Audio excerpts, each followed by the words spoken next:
Okay, I'm Debbie Lafferkini, and I'm the president of Soroptimists, and I'm really happy to welcome you here tonight and welcome all of the candidates. So thank you for being here. I just want to tell you briefly about Soroptimists. We are a global volunteer organization that provides women and girls with the access to the education and the training they need to achieve economic empowerment. Soroptimists International seek equality, peace, and international goodwill for women.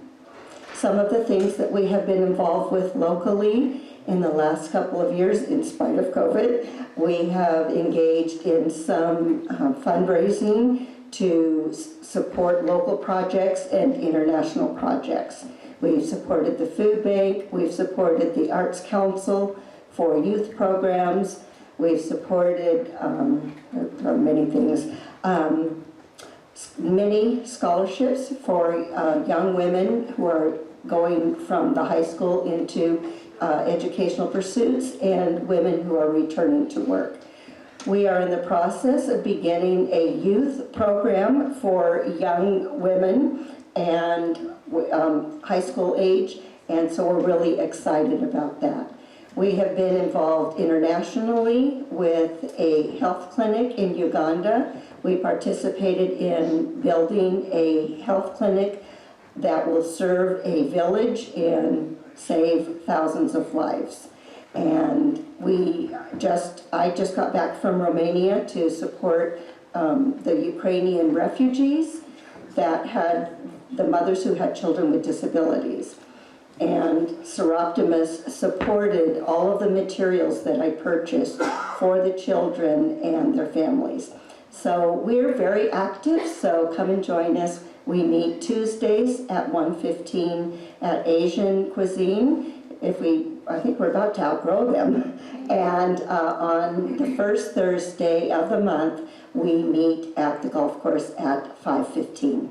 So with that, I would like, Liz, would you come up and introduce our moderator, please?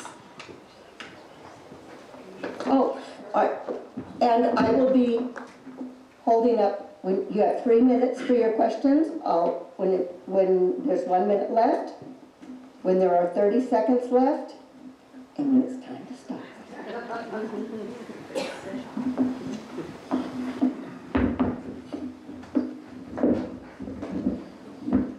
Hi, everybody. When it came time to get ready to prepare for candidates night, we realized that John Letton, who has done it for many, many years for us, was not going to be available. And I was the only, I guess, the standing judge around that had some insight into what should follow. And I didn't want to do it, and so I said, I know somebody who would be really good at this, the track coach. If she can keep the kids at the high school under control, then she can keep a crowd of politicos under control. So Joanne is married to Mike Harper, who is one of our Superior Court judges, a good friend of mine. She's got a great head on her shoulders. She'll lead us through this with a minimum of scuffles, I'm sure. And we really appreciate her helping us out. Thank you, Joanne.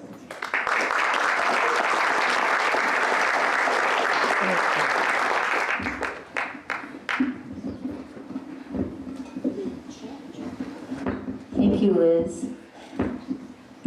And a big thank you to Soroptimists for this wonderful event that they've done historically for as long as we've been here. And it's so important to our community to have this venue, this forum. And it's without the Soroptimists, all of the hard work of the Soroptimists putting this together, so much behind the scenes, that we wouldn't be able to have this. So big round of applause for the Soroptimists.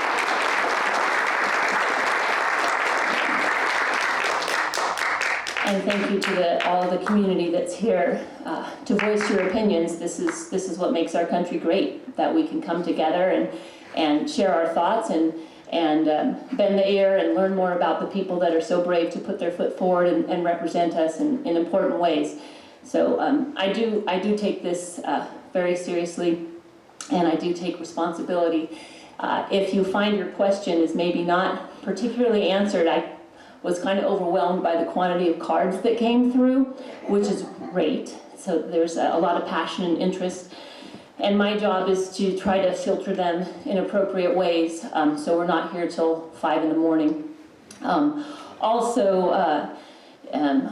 believe the direction is to not specifically address one individual. So we have plenty of other forums for that.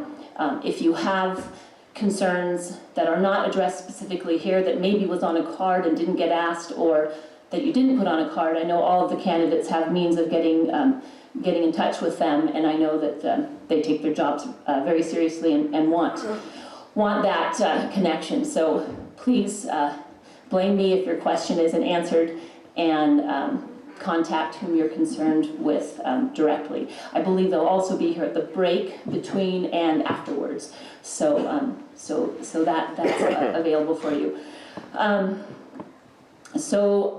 Can you hear me okay? I'm not a public speaker, Chief, so we'll see what we can do. So the format tonight, we start with the opening statements from all of our candidates. They'll all get 3 minutes. But prior to that, I believe the unopposed candidates are given an opportunity to speak if they'd like.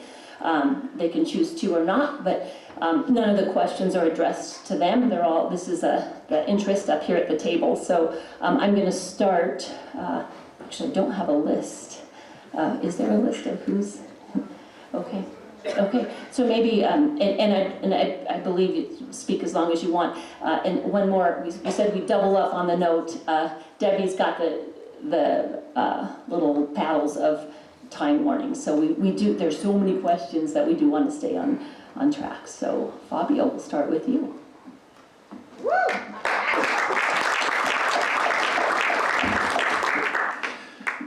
Well, thank you. I really appreciate the opportunity to speak with you tonight. I'm Fabio Robles. I currently serve as your Deputy Superintendent of Schools, and it's an honor to serve as your deputy. I serve schools, families, and school communities. I've worked at the Trinity County Office of Education since 2014, and I have over 21 years of experience, ranging from being a teacher, an assistant principal, a principal, and a director. Over the past 5 years as your Deputy Superintendent of Schools, I've gained the experience and the understanding of the role of County Superintendent of Schools. I've built trusting relationships with educational partners, and I look forward to continuing to lead our office in working and continue to work with and do everything we can in easing the many challenges that our students, our families, and our school staff face. County Superintendent is a unique position in that it is about support. With 9 school districts in our county, each one can set their own direction and tone. TCOE has over 50 employees who are involved in many different programs in support of students, families, and schools. Our programs range from early childhood education all the way to adult education. Our staff work hard in providing help and hope to many in our communities. Sometimes the role of the County Office of Education gets confused with one of that of power and authority, and it's really not about that. It's about support. It's about being a liaison between the state and our school districts. And it's also being a liaison between our districts and to the state so that they have a clear understanding of the many challenges that our schools face in our county. In my time at TCOE, I've directly impacted our schools and local communities by securing millions of dollars in grant funding that directly support students and communities. Programs such as our School Readiness Program, our After School Program, and our Pathways to Success Program, just to name a few. These programs alone have created over 40 positions in our county directly serving students. Additionally, I serve as the superintendent of Trinity Center Elementary School District, and I also serve as the superintendent of Rise Academy, which is a trauma-informed school that provides wraparound supports to students. I also serve on several local, regional, and state level committees that directly impact our students in our county. And I think that these roles have given me the experiences and understanding about the educational needs in our community. I'm running for Trinity County Superintendent of Schools to continue to expand and enhance the current supports for local school districts and to also ensure that any gaps and services are filled with impactful programming so that all of our students in our county, all of them, receive the same quality of education no matter where they reside in our county. It would be an honor to have your vote. Thank you.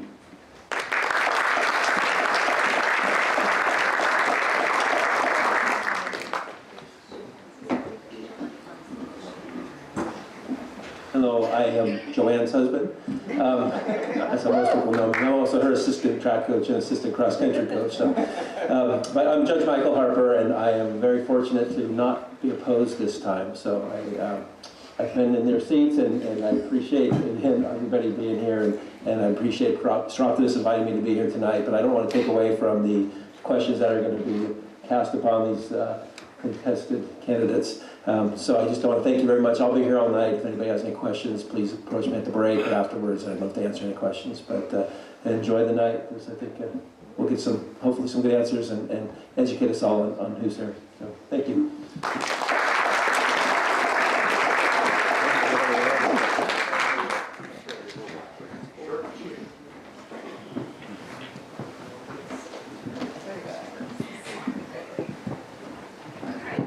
Good evening, everyone. Thank you for the opportunity to speak with you tonight. My name is Terry McBrayer, and I'm your current treasurer tax collector. I have over 25 years of finance and banking experience. I have served in this office for over 15 years now. I hold a bachelor's degree in accounting with an emphasis in business administration. I'm a credentialed California County Senior Executive through CSAC. I have an amazing team who makes the effort we put in a success. They deserve lots of credit for their hard work. This office has a competent, commendable record with years of stability, all while weathering the worst recession since the 1920s. We survived the turmoil when the state decided to issue county IOUs, through staffing furloughs, the housing market crash, sustained near zero interest rate environments, banking mergers, bank closures, and most recently a pandemic. No matter the circumstances, our office remains positive and always strives to ensure the best overall experience for our community. Responsibilities of this position include administering the billing, collection, and reporting functions for property tax, transient occupancy tax, and cannabis tax. We serve as a depository, performing cash management functions for all funds belonging to the county, schools, and special districts. My obligations are to collect, protect, and invest the vital revenues of our county. During my time in office, we've had many accomplishments, such as maintaining a respectable rate of return for our investments, getting us up with the times, implementing the capability to pay with credit cards for all departments, establishing collection agreements with online platforms to collect TOT revenues through their platform so it avoids lost revenues for the county. We've refinanced county debt, resulting in substantial savings. I've lobbied for seniors and disabled for programs that can help with paying their property taxes. I've worked with the schools and special districts on temporary funding that would help meet their cash flow needs. We implemented a new accounting software and a new property tax system all during the pandemic with limited staff. We're still smiling, mostly. Most recently, I'm working with Cal HFA to implement a program in the next month or so that'll assist those that were affected financially due to COVID and are in danger of foreclosure. I'm an advocate for our community, personally and professionally. Professionally, I serve on multiple boards and committees. I keep my ears on the ground, so I'm aware of situations that affect our county and can advocate for us. Personally, over the years, I've served in various capacities: 4-H leader, foster parent, Soroptimist member, volunteer on fire departments, teen mom, Cub Scout, Girl Scout leader. Trinity County is my home, and I care about our community and those that live here, and look forward to serving for another 4 years. I appreciate your vote. Thank you.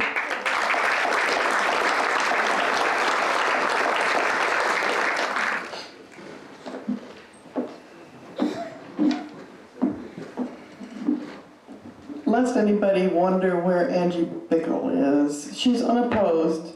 She's our auditor, and she wanted us to know that she is actually at a statewide conference and can't make it tonight, so she extends her apologies and good luck to all of you.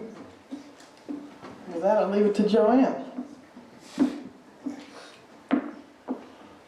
Okay, so the format, as I mentioned, will start with the 3-minute opening statements from all of the candidates, and then we'll go through the questions that you'll each have 1 minute to answer.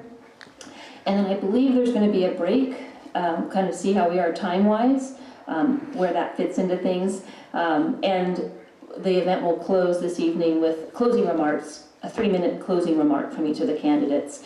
So I think I'll just go ahead and start from that end of the table and work this way. And as we work through positions, I'll try to alternate so everyone gets to go first.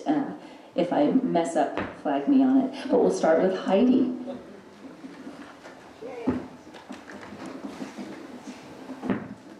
Hello.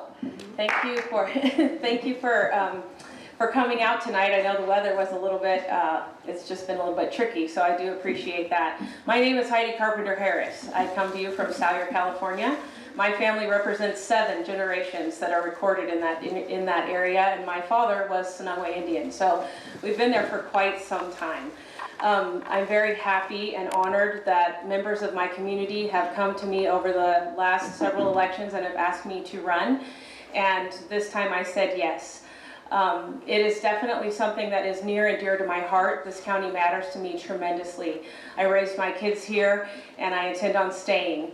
I told my sisters, this is our campfire and we need to do something about it. So I'm very excited to have the opportunity to serve if elected, and I hope I am.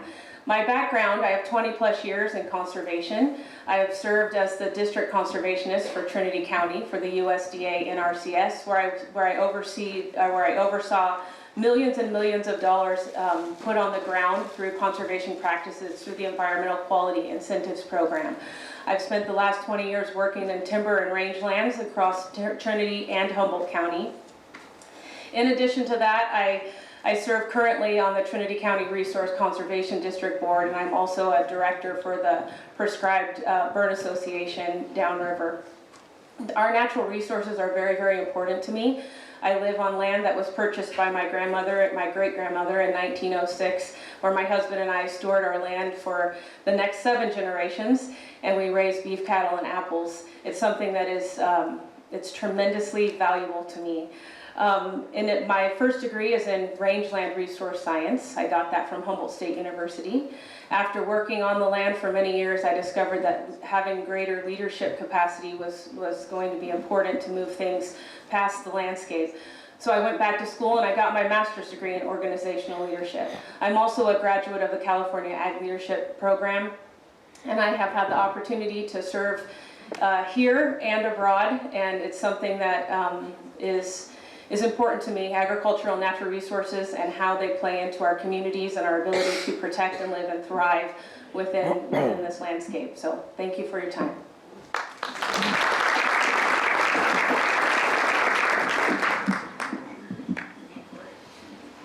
All right, is that good? For those of you who don't know me, my name is Jeremy Brown. I'm the current District 4 County Supervisor. I remember sitting here about 3 years ago, having a similar opportunity to look at this community here in Weaverville. And many of you I've never met, and we might get the chance to, but sometimes not. The community is so sparse, or not sparse, so spread apart. Often you find that it takes a number of years to meet everybody in all the different communities around Trinity County. I was raised in Palo Alto, down in the Bay Area, and made my way north to Humboldt State University.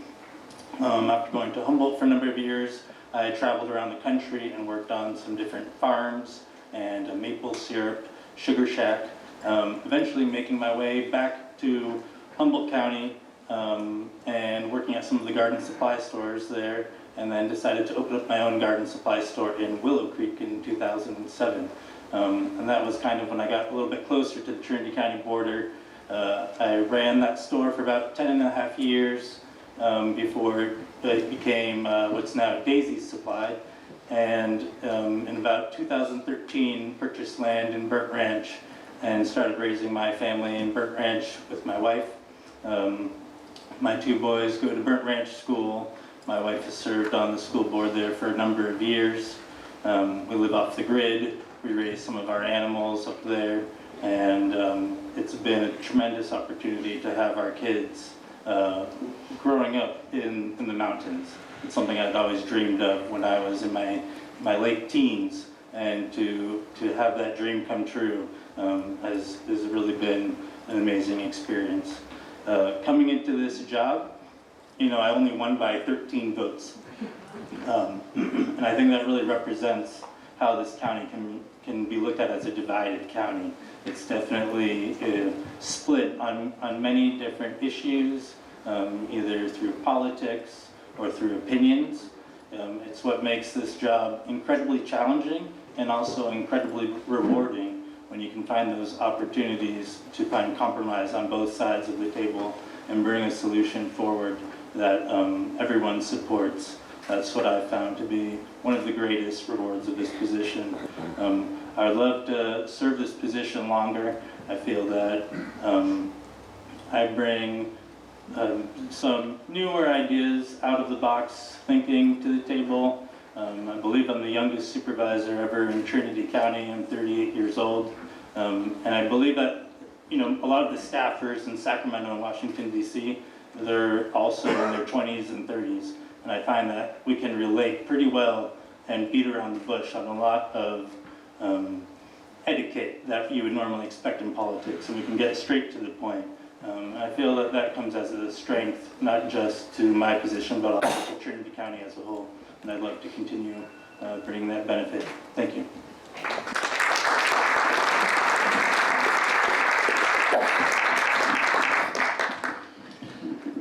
So I'm just thinking, Jeremy, my oldest daughter is 38, so now you're making me feel old here. But, my name is Rick Leutweiler, and spend a little bit telling you about me and my background, and then why I'm here. So first of all, my wife couldn't be here tonight. She's not feeling well, but Sue and I met in Iowa in 7th grade. Next month we'll celebrate 44 years together, and we're feeling very blessed about that. And also feeling very blessed that our 2 daughters, one who lives in Sydney, Australia, and the 38-year-old, and our younger daughter who lives in Portland, Oregon, are come visit in a couple of weeks. And we've actually come to visit here for about 20 years, so they actually love coming to visit here, and of course we love having them here, and really looking forward to that. My career, I guess, started with the Marine Corps. I was a teenager enjoying the Marines, and afterwards finished my college degree. I did some graduate studies later, but never quite finished because I kept moving around with jobs. And after college, my first career position was with AT&T, which at the time was the largest corporation in the world. After divestiture, that wasn't the case, but went from there to a number of different companies, a number of different industries.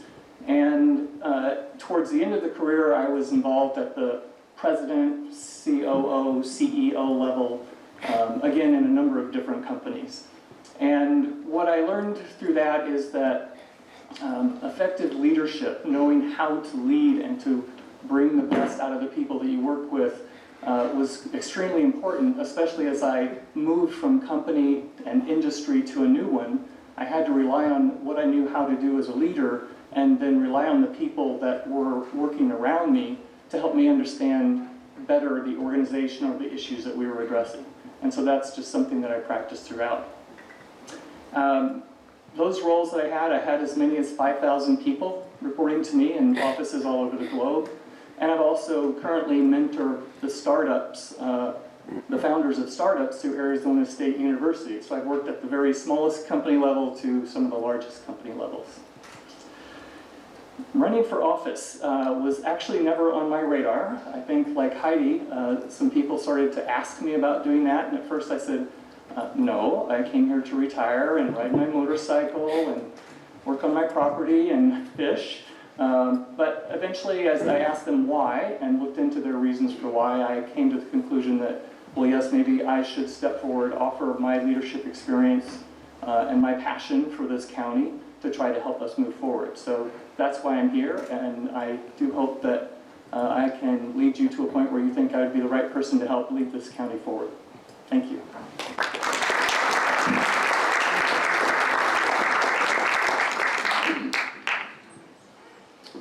Good evening, everyone. For those that don't know, I'm Keith Groves, incumbent supervisor, two-term from District 1.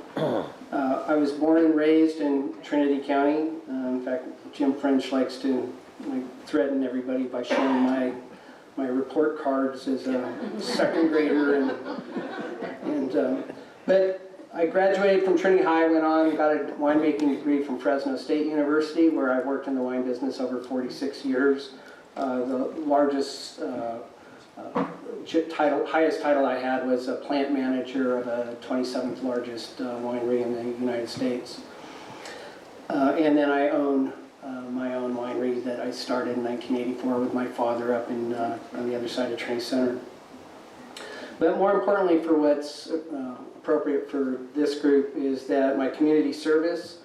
I started in being a fire board director and one of the founding fathers of Coffee Creek Volunteer Fire, which I served 12 years. I was a planning commissioner for 12 years.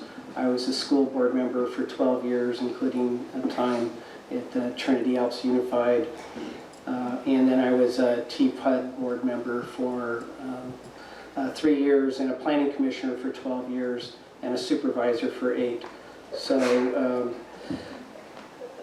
or for 7 years, excuse me, as a supervisor. What I can say is my time as supervisor is the county's moved forward considerably in the last 7 years. We are in a much better place today than we were 7 years ago. We still have a lot of work to do, but the county, as referenced earlier by our tax collector, that has come out of a nasty hole, and we're just gaining ground on that. The accomplishments in the last 4 years: we built a jail under budget. We have a cannabis EIR. We have a cannabis building. We'll have all our debt paid off by 2024, and we've relieved the county of $20 million worth of OPEB, which is other pension benefit programs. $20 million there.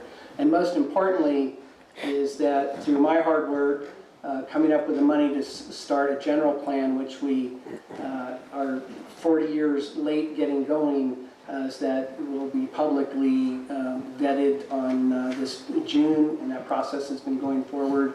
And the general plan will dynamically change the county and bring it into the next 40 years. And why I'm running is to make sure that process stays on track. We are moving forward. We have a very inexperienced board, but a good board. And I'm here to add some experience and lend my hand to get these things through. So I appreciate your vote. Thank you very much.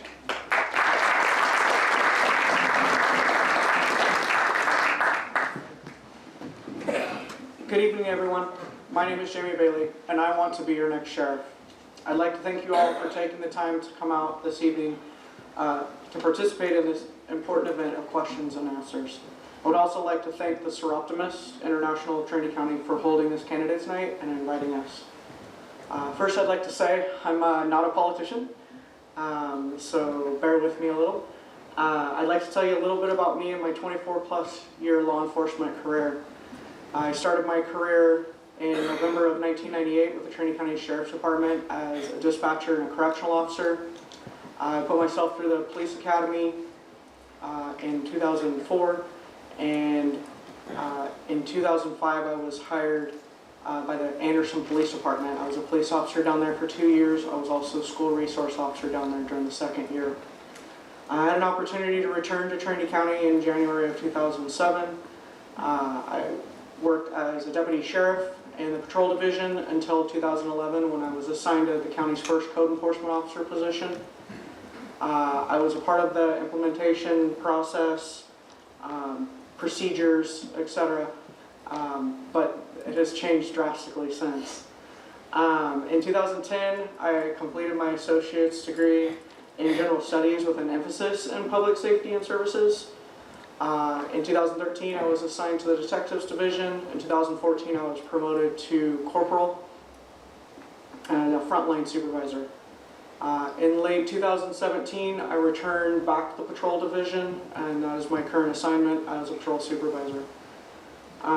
Since 2010, I've also been the county's communication coordinator, point of contact, handling the communication repeaters for the fire departments and law enforcement agencies within the county. I've had an opportunity to work in all the different divisions of the department. I believe this experience prepares me to have a clear understanding of the inner workings of the whole department and to be able to adapt to the needs and the changes over time.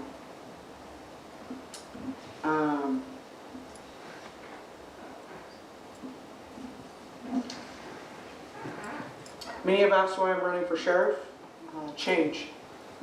We need change. We need transparency. We need accountability. We need consistency. I will be a sheriff who's going to work with the county to try to find the solutions to the current issues as they arise. I will be a sheriff who will communicate with and listen to you, the community members. I will be a sheriff who will work hard to protect and serve Trinity County. It may be cliche, but it's what I believe in. If elected, I will serve the citizens of Trinity County by working with the Board of Supervisors and other government agencies to be the leader this community deserves. I've logged thousands of hours of training throughout my career, but one I believe, is that it? Okay, all right, vote for me.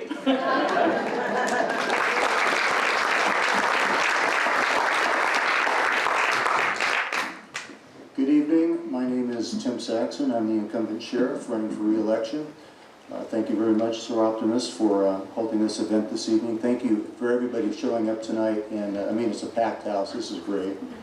I currently have 36 years of law enforcement experience combined with the California Highway Patrol, Trinity Marshal's Office, and the Trinity County Sheriff's Office as your sheriff.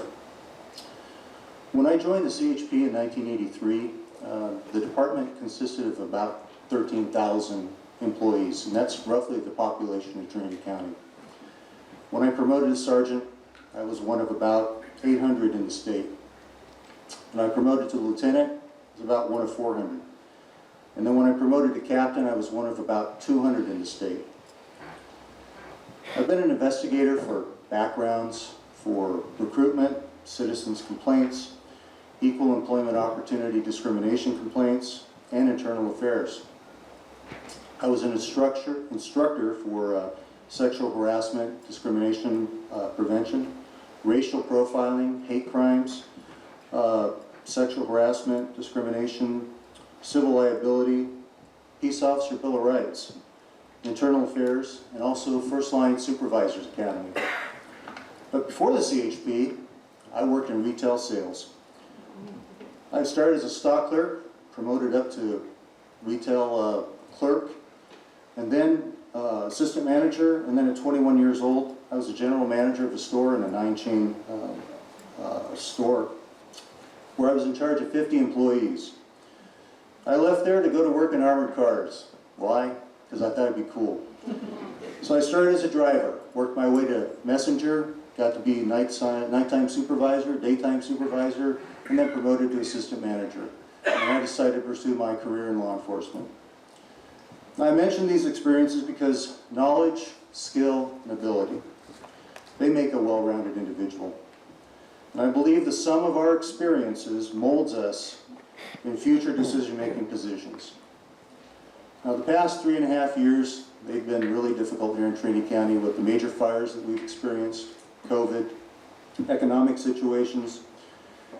And I've made a lot of positive improvements in safety towards the public, both within the department and in our communities. And I have more work to do, and plans are in place to move forward. And I ask for your vote to trust me to continue moving forward in the Sheriff's Office towards those directions. So I'm really, really hoping that you trust me, that we move forward on June 7th. Thank you very much.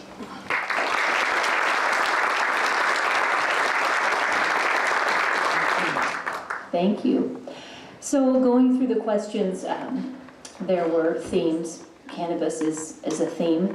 And I'd say the supervisor questions can be consolidated in a manner that I can ask one that all four can answer. There wasn't anything specific enough to your district, so I think we'll approach it that way. Maybe one for sheriff and then one for supervisors. So we'll start with sheriffs. We'll just kind of swing back this way. Tim, we'll start with you. And again, so the responses are going to be given 1 minute, and your paddles will be showing you how much time you have. So first question, how do you think you can improve resident safety in Trinity County in regards to such issues as homelessness? And how will you use your chain of command to support that and do this within the budget restraints that you have? Well, that's great for 1 minute. I've got about 16 answers to provide in there. You know, we've been working very closely with the county, with the homeless coordinator that the county has. She has been instrumental in getting a lot of our homeless off the street and into temporary housing, and then finding other avenues of support for them, both in the county and outside the county. So we've been using chain of command as far as having my undersheriff, Brian Ward, work closely with the individual, and then code enforcement, and as well as the deputies, having good communication through dispatch to get the coordinated efforts with her, and get the transportation set up through behavioral health and through other entities in the county. It's been a tough issue dealing with that because of funding, but it's been a very successful program, and we're looking forward to continuing that.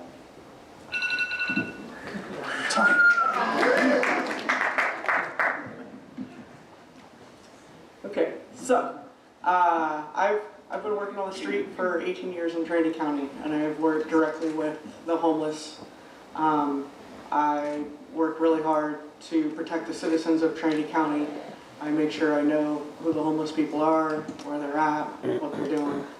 I am on night shift right now, so I haven't yet met the homeless liaison person, as that is more of a daytime situation. But I believe with good communication and leadership that I can continue to address the homeless population. The mentally ill comes along with that homeless population, the addiction issues that come along with that population. So I can communicate with behavioral health and AODS to help the situation and move them in a positive direction. Thank you.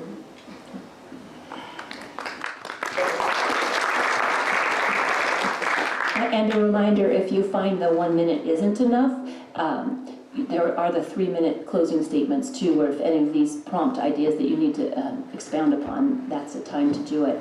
So for the Board of Supervisors, we'll start with Keith. With limited financial resources to provide services, how do you intend to disperse county funds? What are your priorities? Well, the first part of that question is one of our goals is to lift the amount of resources we have, and we have several plans moving forward on that, including getting the cannabis off the ground and getting the tax money from cannabis. We have some other things we're working on. With the limited resources, 60% of our budget, or over 60%, goes into public safety, and any movement towards that is, we want to increase that much, and we're talking about general fund money, not monies that's already pegged out to different places. So I'd see no change in money for that. Cannabis pays for itself, so that's not a drain on our system. We need more deputies in the field, and we need to pay our employees higher, because we have a big turnover in employees because of not paying as high or competitive wage from other areas. And that's my minute of fixing the county budget.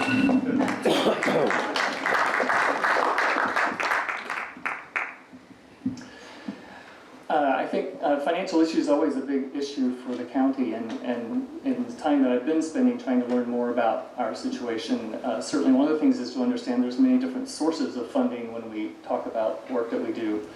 I was surprised to find out, for example, that in the midst of having all of the funds that are available right now from the federal government, we were not as aggressive as I would have thought going after some funding from infrastructure standpoint. But the reason was that we didn't have the staffing and resources internally to be able to actually manage the funds and the projects. So it's those kinds of things that I think we have to work on. Is we could actually have more funds to work with on roads and other things in the county if we can become more effective at actually managing the process of obtaining them and then putting them to work. But I think there's a lot of different ways, obviously, that we can put that money to work.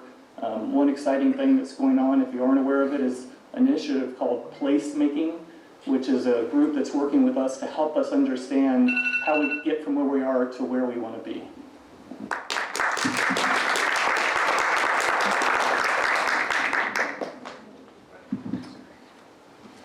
Well, ironically today, as a cannabis cultivator, I went and paid $6,700 in my quarterly cultivation tax from last year. If you multiply that by 530, that's $3.5 million every quarter. So I think there is potential with cannabis tax bringing revenue into the county. Those funds that do come in from that tax get to be used at discretion of the board. So it can go towards health and safety, it can go towards the sheriff, it can go towards a wide range of things. The lack of revenue in the county comes with a county that has mixed feelings on tourism.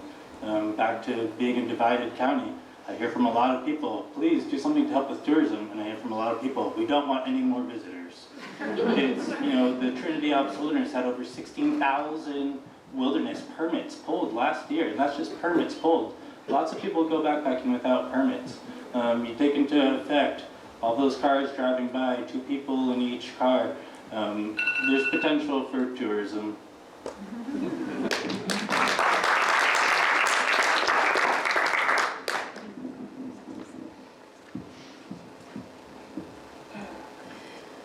Some of the things that I've been thinking about in terms of the fact that we are struggling, it seems like, I know when you make calls to offices, you often get, we don't have enough staff and we don't have enough money, and I know that people are getting kind of tired of that, and so I've been thinking about it a lot, and I think one of the ways that we can increase revenue is through increasing the recreation tax. That is a way to build up some funds. Also working alongside of the U.S. Forest Service and getting as many campgrounds and supporting their efforts in trying to hire people. We need houses for them to live in when they get here. And then also just working with the folks who are already up and down the river in District 4, being able to recover from COVID and then the fires and also the road closures, helping them put systems and structures in place that will help benefit them. And then also going kind of back to the idea that the general plan needs to be updated. We need to have some firm foundations under which we stand in order to move forward and to design a way to bring Trinity County solvent and to respect the legacy and the future of this community.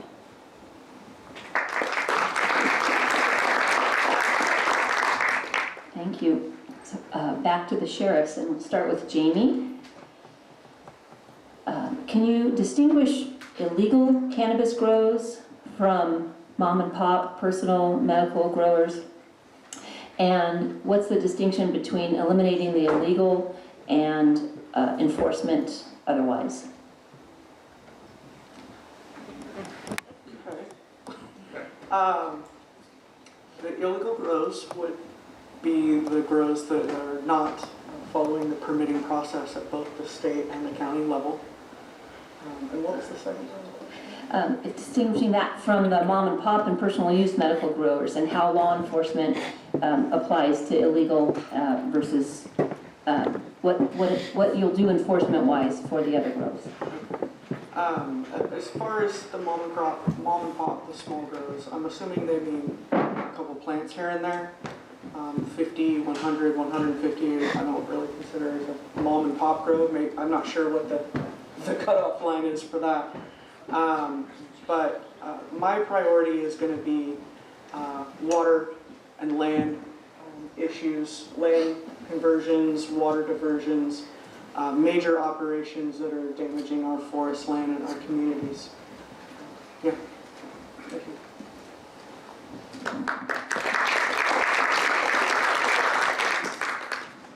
When the people of California voted to legalize personal use and recreational use of cannabis, they made it very clear to have a legal process in place, and that's what Trinity County has been trying to accomplish. Personal use, 6 plants, mom and pop industry, they still have to follow the same ordinances that the county has come up with. Illegal versus enforcement of the illegal. The sheriff's office right now, we have the code enforcement unit that gets complaints through the code or through the planning department. Code compliance gets those complaints, they forwarded the ones that they feel code enforcement needs to go after, and that's complaint driven. So anything from there, it's a civil process. They go out, they inspect the properties, they issue a civil notice that goes to county council for enforcement. The major issue is the water diversions and the illegal chemicals that are destroying our environment. Those are the major things that criminally we're going after, and we're turning those over to the district attorney's office for prosecution, and hopefully they go after them, but that hasn't really been the case lately, and so I'm working on that as well.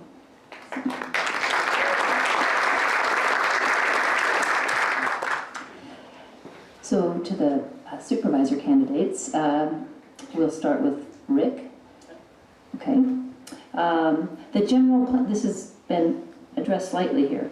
The general plan has not been updated in at least 40 years.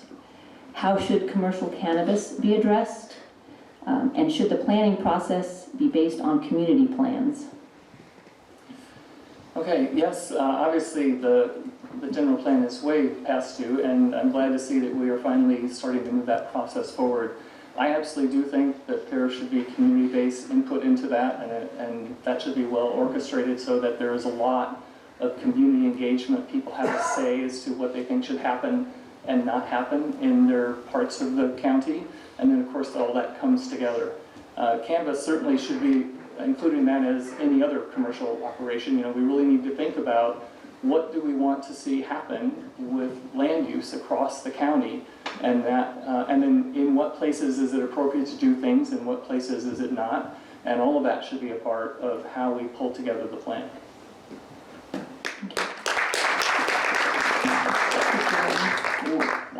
Jeremy?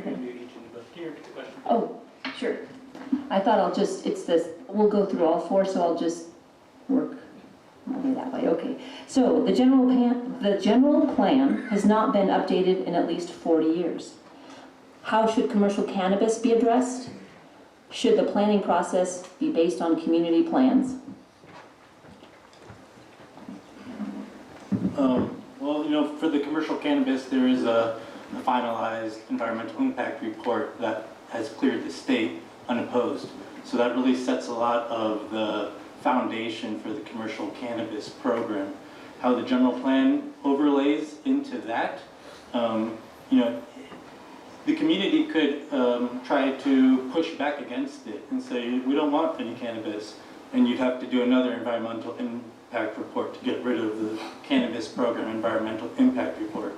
So the general plan is going to be a great opportunity for anyone who wants to be involved, to have their voice heard, and to make sure that them and their neighbors are participating if it's important to them. Why it hasn't happened in 40 years? Don't ask the new guy, but I'm glad that it's happening while I've been on this board. I'm excited to be a part of it. You know, I hope you are all involved. Thank you.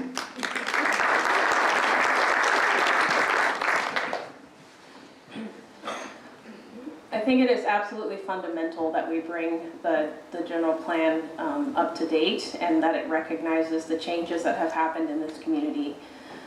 It is kind of the brick and mortar to which all decisions can be made from. I do believe that there is a place for commercial cannabis in Trinity County, and I also believe that we need to work on trying to marry our county regulations to the state regulations. I think that there's also a place for places where there's not any commercial cannabis. And I think that as we move through the processes and we work with the people, because we are here only for the people, it will be important to listen to everyone and to really take into consideration the proper land use in and around different communities and different spaces on our landscape.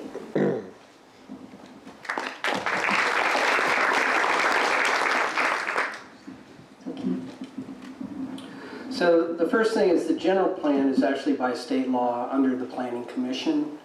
And so they are in charge of moving that forward. We have a general plan, which is your general concept of where you want the county to be.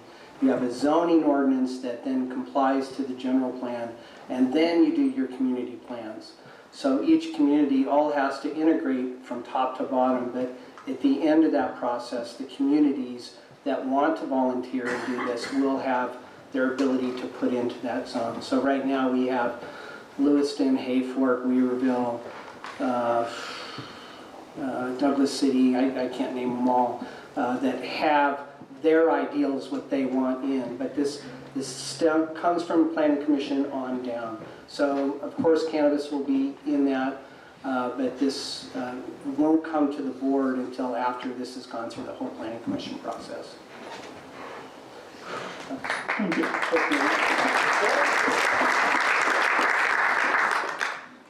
So a question for the sheriffs, and we'll start with Tim.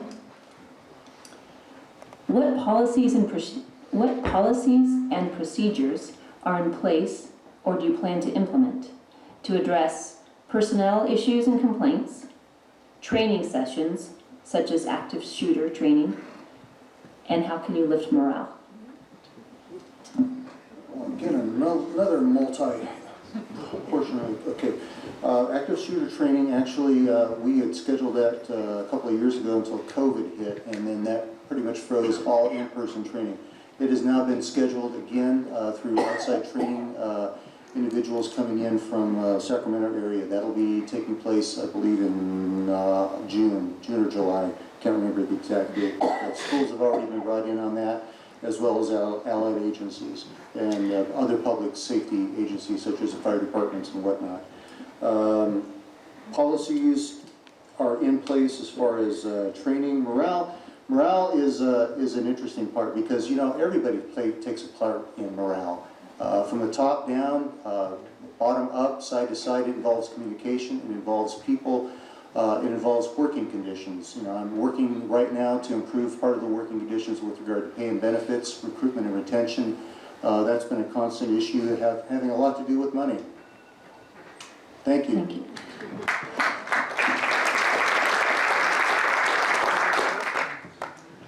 So low staffing, training, morale. I plan to work with the Board of Supervisors to bring the pay up to an acceptable level to hire and retain employees. I also believe that updates and more consistent training on a regular schedule will provide the employees with more confidence in our jobs and our team. I believe better pay, more positive and clear communication will help us with building morale and camaraderie within our department. I believe the community will feel those effects in a positive way. We have been out of compliance with training and mentally trained at best for way too long. I would like to look at the options that are available that work best for our department. Since many of the training that we do attend out of town tend to not be relevant in our rural area, I would like to explore options of sending our staff to train the trainer classes. This would implement this as a cost-saving measure and an added benefit of consistent and effective training. Thank you.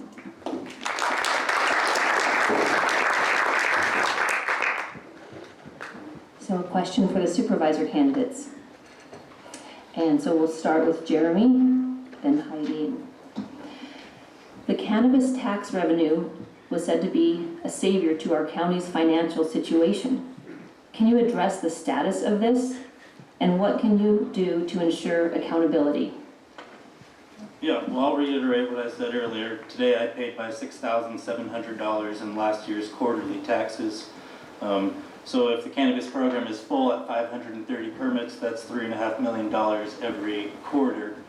Some growers have 1 quarter, some have 2, So there's room for debate, but I think that's a pretty fair assessment.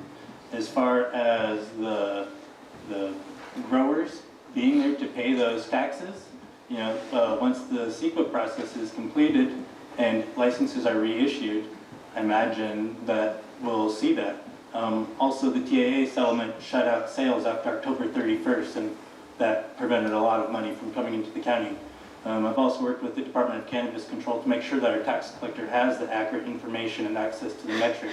So we know that our cultivators are paying the accurate metric amount of sales tax. And that's the best way of having oversight is from within the program that they use. Thank you.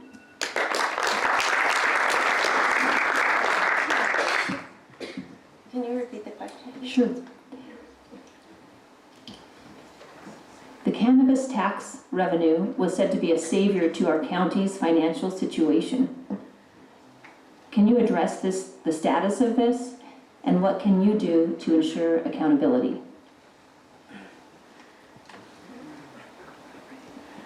I'm still looking to be saved, I guess, to some degree in terms of finances. I don't know that I agree with that it was going to save us all, although we've been told that quite a bit. I feel like no matter what we do at this point, the industry is dramatically changing. We see community businesses that were set up to serve the cannabis industry closing down. We see you know, a lot of decline, and that's hard because I know a lot of people built things around that. And just like any boom and bust that's set on natural resource extraction, there's always going to be the bust part. I feel like in order to improve the county's economics, we need to focus on diversity and industry. And I think that it's time to accept some of what may not be coming and start looking to firm up income coming in from other industries and introduce diversity in that. Thank you. Could you repeat that? Sure. The cannabis tax revenue was said to be a savior to our county's financial situation. Can you address the status of this? What can you do to ensure accountability? Okay, I first will say I don't think anybody in county government said that was a savior, but it wasn't. It was put on by it wasn't put on the ballot by us. So where we're at right now is there was a lawsuit that has put the program on hold until we get everybody through the CEQA process. That is costing the revenue to the county of about $250,000 a month. Because of that, we are received $3.3 million from the state to get people through the CEQA process, and we are going as fast as we can by hiring 3 different consulting firms to work through this process. Tomorrow's paper should have some licensing in there noticing, so that we're starting to break that log jam and start getting that moving forward. As in how we protect that money is up to the tax collector, and she had asked us to fund an employee so they could oversee that, which we did. And that process, she's doing her job. Thank you. All right, thank you.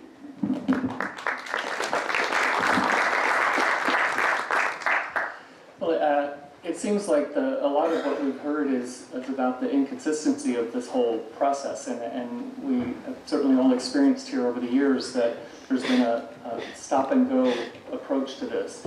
And it's really concerning to me that we're 6 years into a program and we have residents on one side who are unhappy with one aspect of it, and we have the cultivators on another side who 5 or 6 years into doing what they were asked to do can't actually legally grow and generate revenues for the county.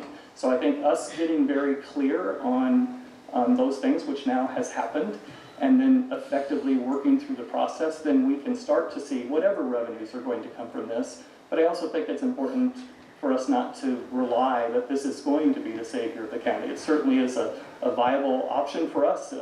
We're here where the county is known for the best cultivation properties in the world, if you do a Google search, so we should take advantage of that, but let's make sure we do it right, and then let's put the money to good use.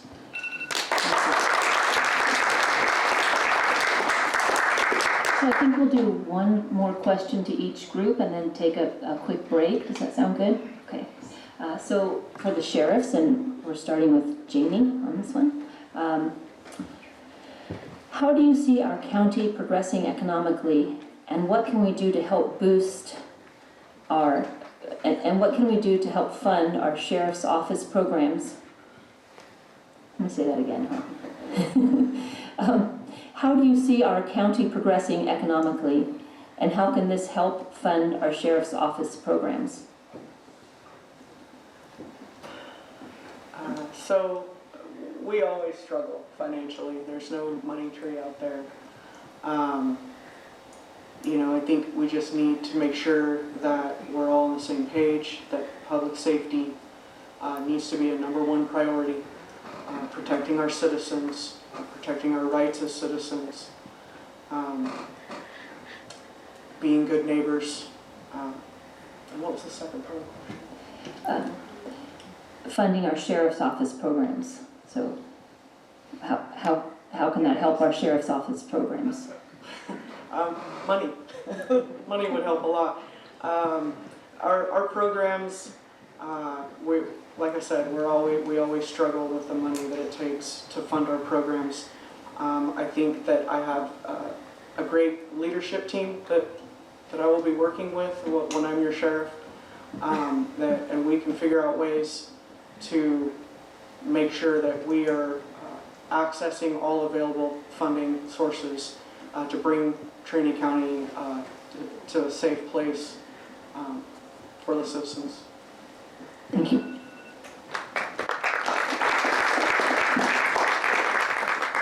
One more time? Okay. How do you see our county progressing economically, and how will this help fund our sheriff's office programs?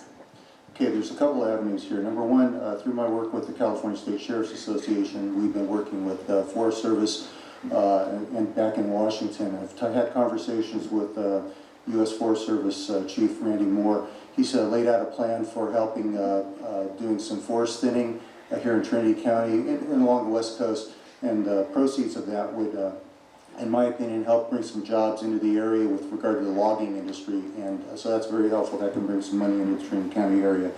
I've already gotten 2 grants through your Board of State and Community Corrections over the past couple of years, which have brought some grant funding into the area. But grants are not free. As we prior mentioned, we need staffing to help manage those grants, and I need staffing as far as deputies to actually put into those grant roles. So that's another thing we have to do. And it's time that we have to consider going to the people again and say, if you want services for Trinity County, somebody's going to have to pay for that. Somebody's going to have to step up and maybe consider paying a little bit more in taxes.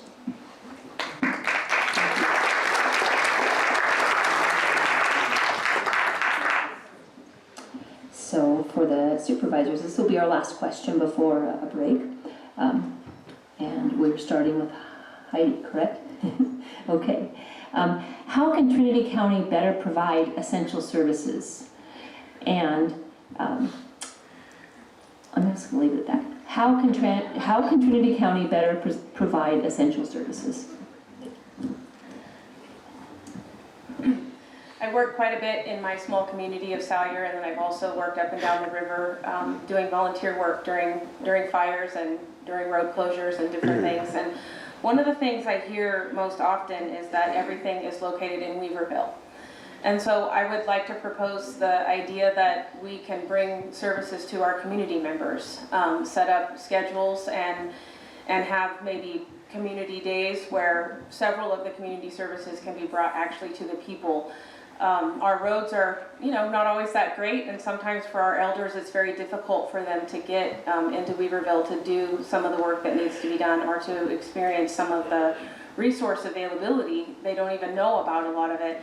So really working hard within the communities up and down the river and over in High and Palm to set up days where community benefits and community services can be brought to them rather than always asking for the people to travel here. Thank you. I think we're going to go to Keith and okay.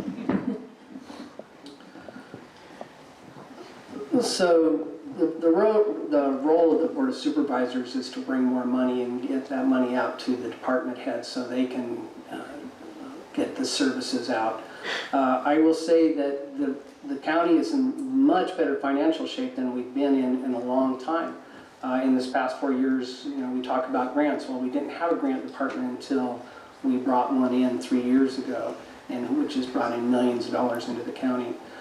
So we continue to move forward, raising more money, looking at alternative ways and saving costs. And today we are more financially sound than we were a long time ago, or even 10 years ago. So, for example, code enforcement. We had $80,000 a year for code enforcement 5 years ago. Today, we allocated $660,000. So we have been making big strides forward. There's never enough money, and we're never there. But right now, money's not as important as retention of employees. Thank you.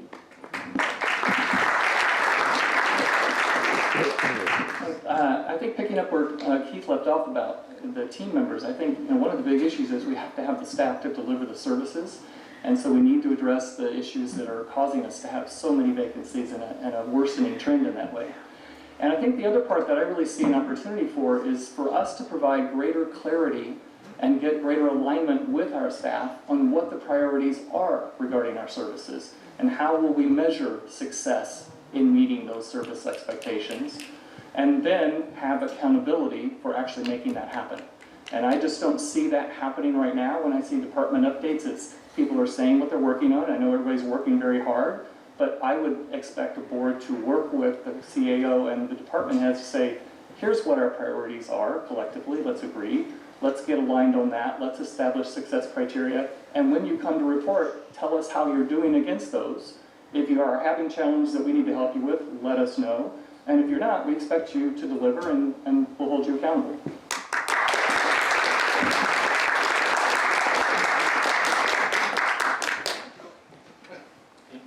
Jeremy. All right. 3 years ago, I remember a similar question 3 years ago, and I commented how I'd gone to a workshop it was at Harvard about Bhutan and how they have a gross national happiness index instead of a GDP.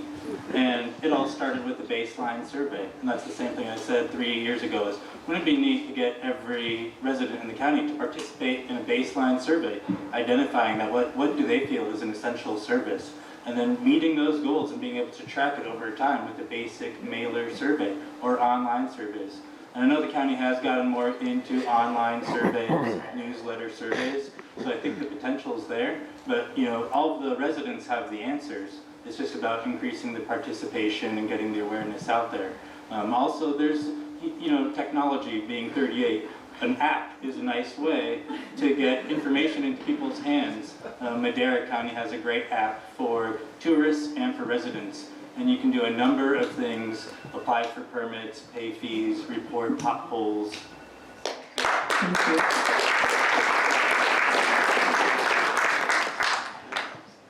So I'm really learning a lot. I'm really enjoying listening to what you have to say. And great questions. We're going to take a little break for, is it about 5 minutes? 5 minutes. So a quick break, and then I think we have a few more questions. And then again, if you feel that there's some topics you need to expound upon, there is the 3-minute closing statement that we'll finish with. Thank you.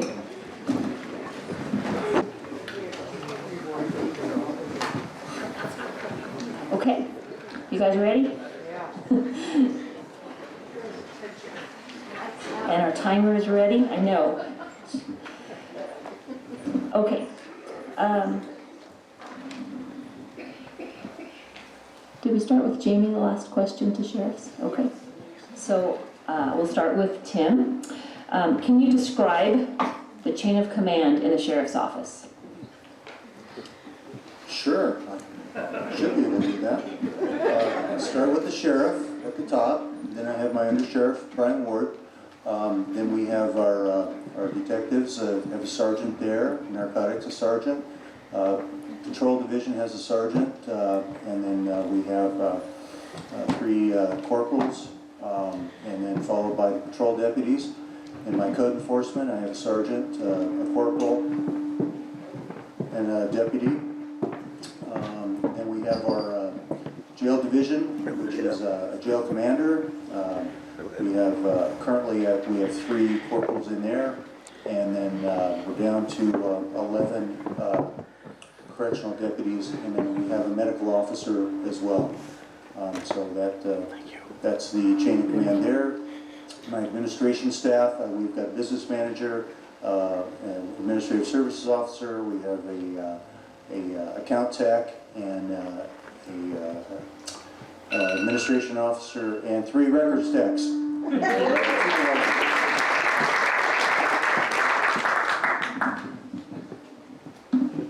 Okay, so you heard the chain of command.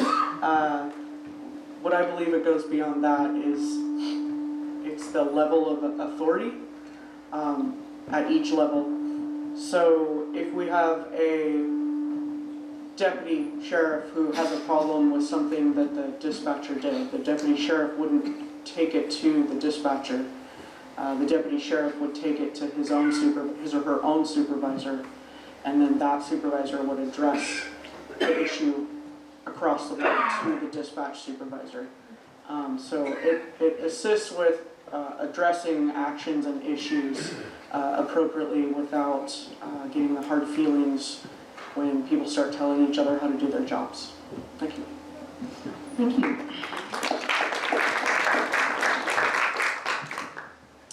Okay, so for the supervisor candidates, back to starting with Keith.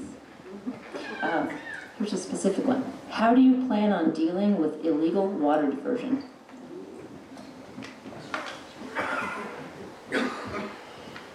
I'll assume that means through cannabis, but... Your call. Okay. So through we have our code enforcement team that cannabis paid for, that we put in, so that 600 grand can go into going after illegal water diversions. We also have the state water board that comes out and looks in these diversions.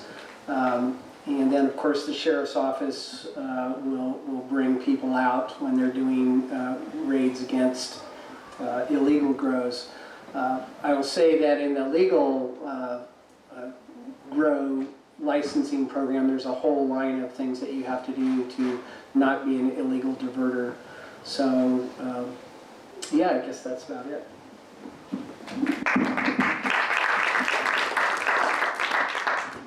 Well, I think Keith laid out well the process better than I would know. So I think from my perspective it's really about making sure that where we have strong policies and procedures, we're actually enforcing them, and we're making sure that the resources are being allocated to do that. And where we don't have those correct policies and procedures or effective ones, that we work together to make sure that we put those in place. Because clearly water diversion has been an issue in the county, and I'm sure continues to be. And we just need to be able to act on that and then take the steps that will follow through and make it not be a repeatable offense.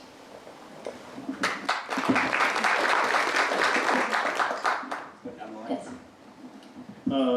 I mean, most of the legal water diversions are a CDFW issue. So CDFW has an online portal where you can do anonymous complaints if you're suspecting or witnessing someone doing illegal diversions of water.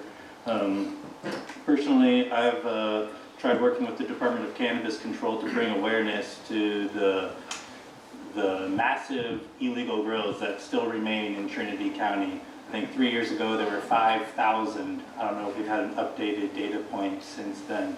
A lot of those grows are in the South Fork watershed also. The South Fork is listed as one of the priority watersheds by CDFW for putting additional resources in to address this exact issue, along with the lack of solid waste sites, the illegal clearing. That's the basis. There are avenues, and there's still room to expand and bring more awareness of it. Thank you. Illegal water.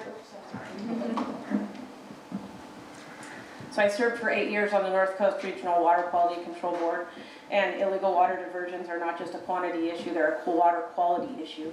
So it's important to take in both when considering this. Obviously, we have the steps that are set up through Fish and Wildlife, through the North Coast Regional Water Quality Control Board, the state board, and then of course our local opportunities to report those. One of the things that is a problem is it's not always diversions. It's improper use of the water allocations within community municipals.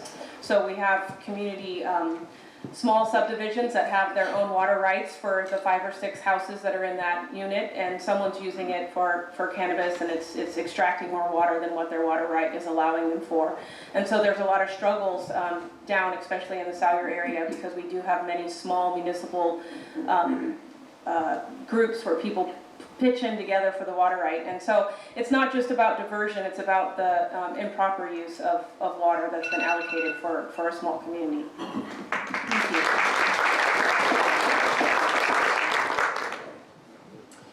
Okay, back to a question for the sheriff's candidates. So we are starting with Jamie. It's only 2, I should be able to remember that. It's tricky with the other 4. What specifically is working in the sheriff's office, and what specific change is needed? I think there's many pieces of the sheriff's department puzzle that is working. I mean, we got guys out there working their butts off every day. I'll be going to work as soon as this is over. I think we do the best we can with the staffing levels that we're at to protect the citizens of Trinity County. We can always do better. We can always get more involved, respond, to the calls in a more timely manner. I think we work hard, but we can always do better, and we can always have higher expectations. I'm sorry, what was the second part of that question? And what specific change is needed? I think accountability and consistency from the top down. That is will be a main focal point in my leadership with the Sheriff's Department once I'm voted in. Thank you. Thank you.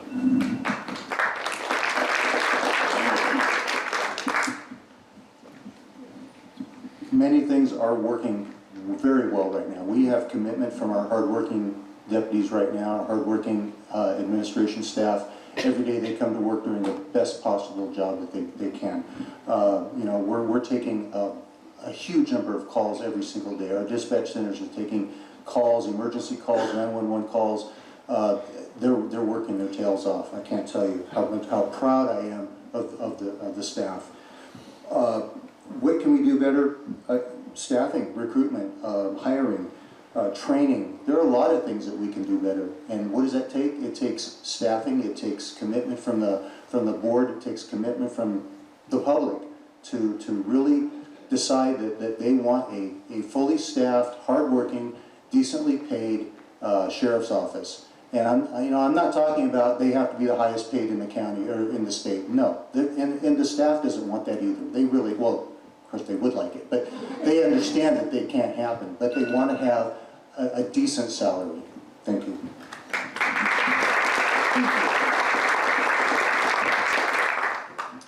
So a question for the supervisor candidates. And we are starting with Rick. What industries in your district employ the most people? What do you think should be the biggest economic potential over the next 4 years? I'm sure there would be discussion about that, probably, especially if you include the illegal cannabis. That would be the largest employer in the county. We have a number of employers that bring in a lot of revenue to the county, but I would say tourism is the one where we have it spread out across the county, and I think there are many opportunities to strengthen that.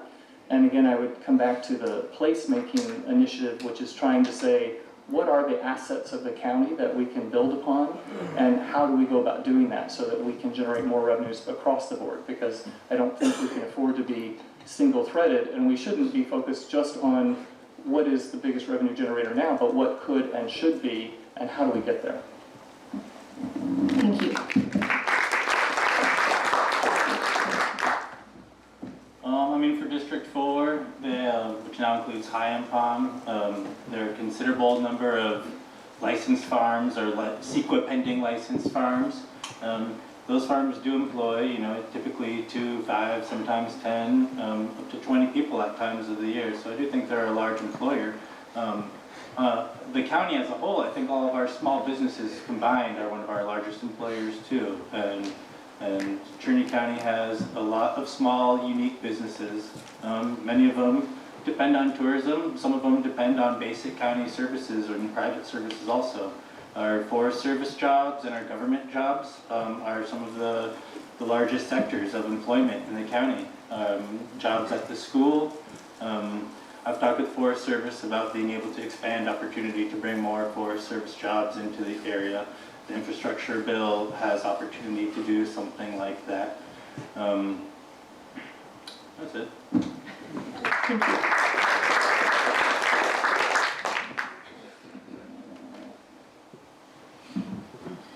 So District 4 has a straight shot of the Trinity River all the way through it. I would have to say that I agree with Jeremy that our school systems do employ quite a number of people. I also believe that there's, the mill has a lot of commuters that come in from the Junction City and a little bit further downriver. I know people in my community of Salyer have commuted to the mill to work for years. I also think that our recreation opportunities with our whitewater rafting crews that are brought in during the summer times, and then of course the U.S. Forest Service, especially when it onboards its recreation crews for the summertime. And another one that is a huge employer in our community, and it reaches kind of both across the county lines, and it is here also, is tree service and Right Tree Service, and then also some of the local companies that have a number of crews that are employed. Many people have to commute into Weaverville who are short distances from here, but there's a lot of construction work as well, and I just always am looking forward to seeing people going back to work.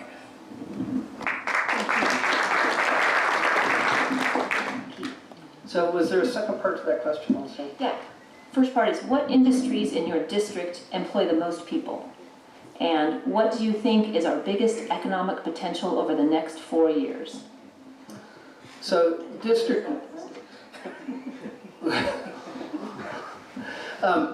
so in the county and in District 1, the #1 employer is the government. So 55% of our jobs in the county, the last census I saw, was the government employees, and that goes schools, Forest Service. #2 in District 1 is recreation, a big part of that. Cannabis, legal cannabis, there's only 11 legal grows within the District 1 area, or within the opt-out areas. So the #1 issue that we need to help this is get a general plan, get housing in. Lewiston has a huge potential to have workers live in Lewiston and work in Reading and come back and forth. So roads and housing and development are the #1 issues. SPI has about 4,000 acres that is in open space ready to go to development when the time comes. Thank you.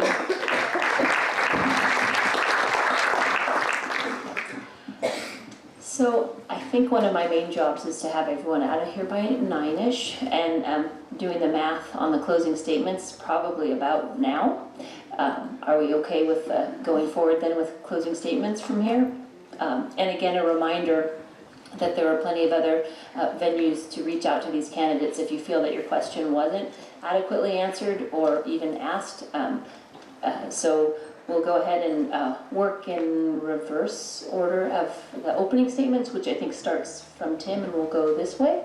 And it'll be 3 minutes closing statement each. Thank you. Great. And I want to thank you, the audience tonight, for all of the questions. And I hope it was enough for you to make an informed decision about the candidate qualifications, all of us up here. You know, my extensive law enforcement experience combined with years of management and budget experience in both the public and private sector has prepared me for the role of Chief Law Enforcement Officer of Trinity County. I've served the people of Trinity County with the CHP, the Marshal's Office, and Sheriff's Office. I have the knowledge, skills, and abilities to make a positive difference in public safety here in Trinity County. I've lived in Trinity County for 24 years, and in that time my family and I have been very involved in the community, from volunteering at school events to fundraisers and even trash pickup in the community. We've supported the fair, junior livestock, and numerous other community events. I served as the president of the Rotary Club of Weaverville, and I went on to serve the Rotary District as assistant governor for 4 years, and I even served as lieutenant governor for the Rotary District, which comprised an area from Sonoma County down to Vacaville all the way up to Bernie. So, on top of that, I was a member of the board of directors for Trinity County Life Support, and I served in that position for over 10 years. And so I helped manage the delivery of health care to people of the county. I believe that if you live in a community, you participate and you give back to the community. Not just sometime, but all the time. And there's more that I want to give to Trinity County. That's why I'm running for a second term. And I'm asking for your vote on June 7th so I can continue to do the work that I love to do and that I'm dedicated to do for all of you. So thank you.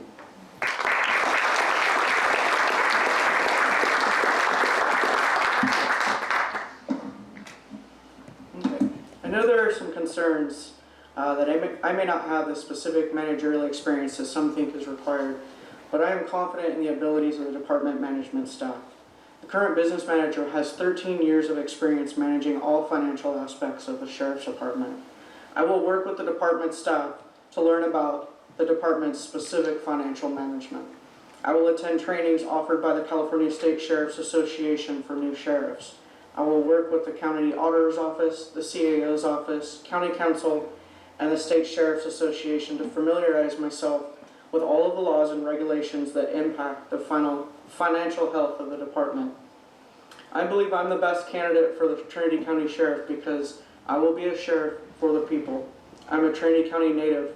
I love my job and who I have become all the while growing up in Trinity County. I've worked the streets of Trinity County for over 18 years. I know the needs and feel the concerns of the citizens. I know with my experience with past administrations what has worked and what has not. I am uniquely qualified because of my life experience in the community and within the Sheriff's Department. I am passionate about protecting the citizens of Trinity County. I'm passionate about the truth and holding the people accountable for their actions. I take pride in our department and what it represents. I want to create an atmosphere within our department that breathes pride into our job and into our communities.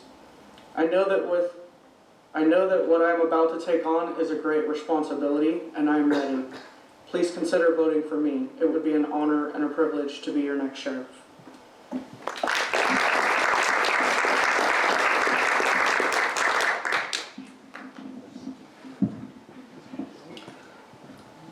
One of the advantages of being an incumbent is people know who you are, and that also works as a disadvantage.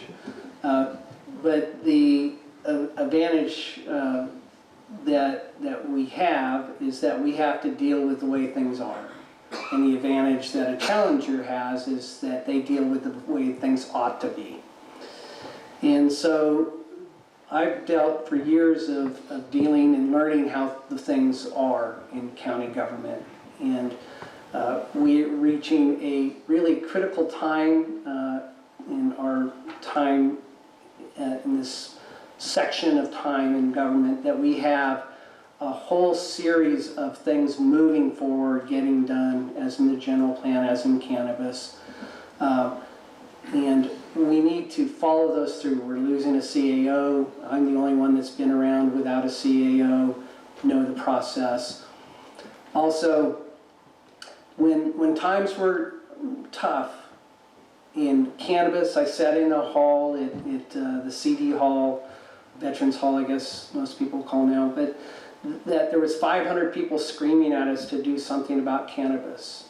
And just a handful of us stood on the wall and made decisions and has changed the dynamics of cannabis in this county. And with this few group of people, we got over almost $750,000 a year for the sheriff's department. We've gotten over $1.5 million for the general plan. We've gotten a building and staff all paid for out of those cannabis growers. So not too many people had the courage to make the stand, but I did. And so I've gotten a lot of heck for that. I've had my life threatened. I've had my home threatened to be burned down. I've been called a traitor by both sides. It's been a tough road, but we need to finish this road, stay in line, and work our way through. And a lot of other issues that we've worked hard on. I'm trying to gear into forest fire management, which surprisingly enough we didn't talk about tonight, which is as big an issue as anything in this county now. I've been working hard with the governor's task force and other issues or other groups to work through that, as in many of the other board members. So again, I just feel that now is not the time to change directions, lose our way. Now is the time to keep steady and finish this out, finish the general plan, so then new ideas and dynamics can move from that point. I'm asking for your vote. Thank you very much.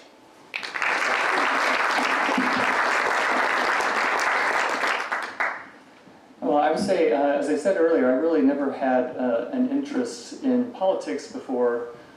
Keith maybe just made that point really clear to me why I didn't, but I have a tremendous amount of respect for people that have served our communities, as Keith has, and others on the board and other positions. And I didn't take this lightly. I know that I am much newer to the county than many people even in this room. What I'm not new to is leading organizations through challenges and change and making the most of the opportunities that lie ahead of us. I am quick to learn. I tap into the people around me. I realize that if I'm the smartest person in the room, I probably hired the wrong people around me, or we have the wrong people on our teams. So I really believe that I can take what I have learned in leading organizations through change and help apply that to help this organization move through many of these difficult challenges and these opportunities in an effective way. I hope you will give me that opportunity, and I hope that 4 years from now we can look back and be a community that is more confident about the direction that we're headed and more engaged as a community, because we believe that our engagement actually makes a difference and that we actually feel that the momentum that we're creating is taking us in the right direction. I would like to be a part of making that happen, and I would certainly like your vote on June 7th. Thank you.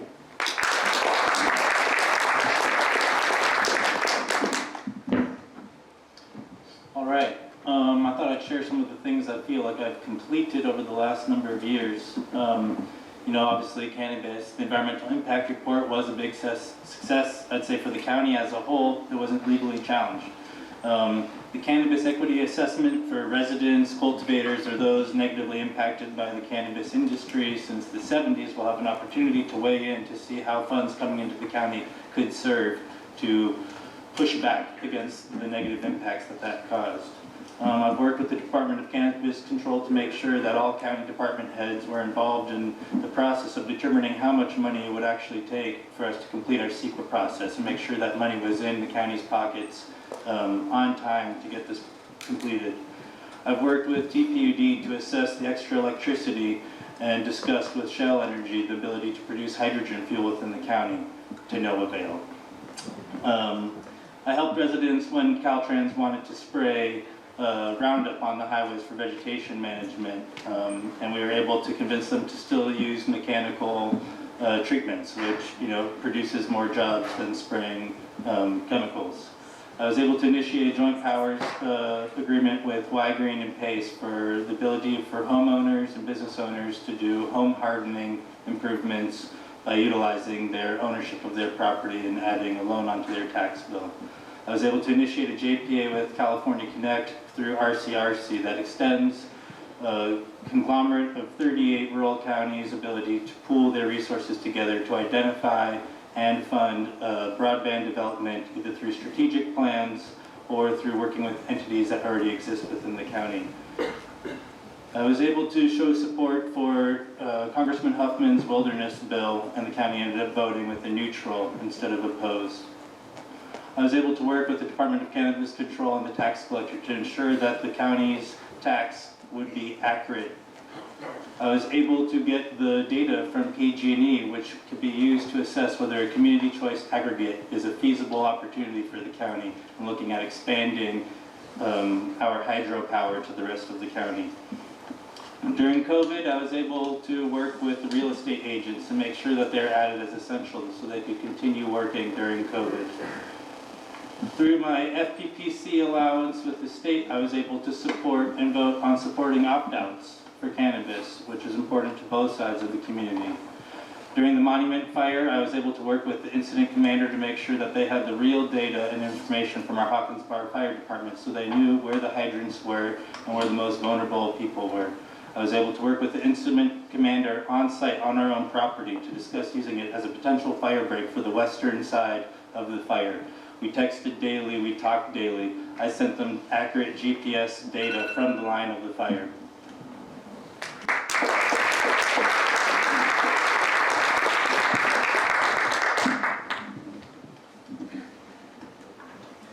I would like to thank those who have come to me over the years and asked me to put myself in this place of service.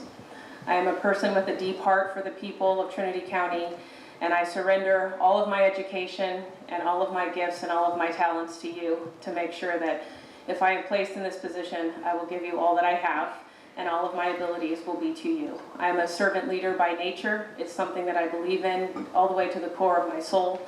I am from a servant leadership family.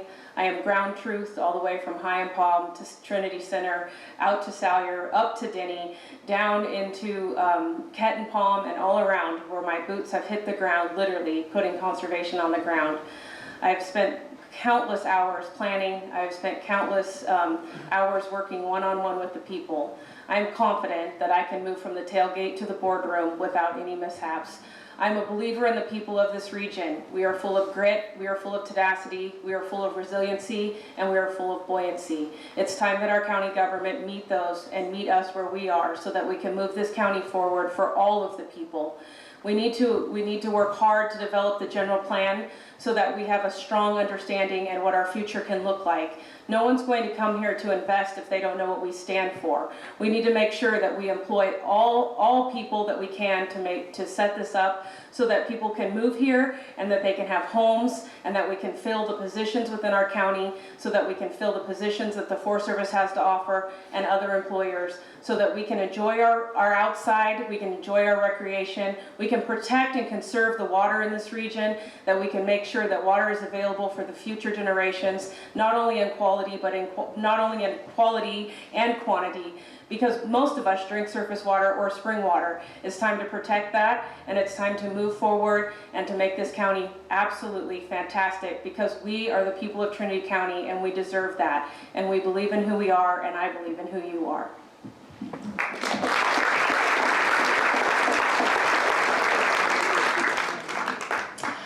So once again, thank you everyone for coming out this Monday evening. It's so important to do this and to hear your voices. And most important is to show up, to learn when to vote, show up, vote, mail in your voting, pay attention to those dates and get that vote in. And a huge, sincere appreciation and thanks to all of you for doing what you're doing, all for the love of Trinity County. I can just feel the passion, and it just makes me so proud to be a Trinity County resident, and I appreciate all that, listening to all that you had to say, and that you're giving up so much to do this, so thank you to the candidates. And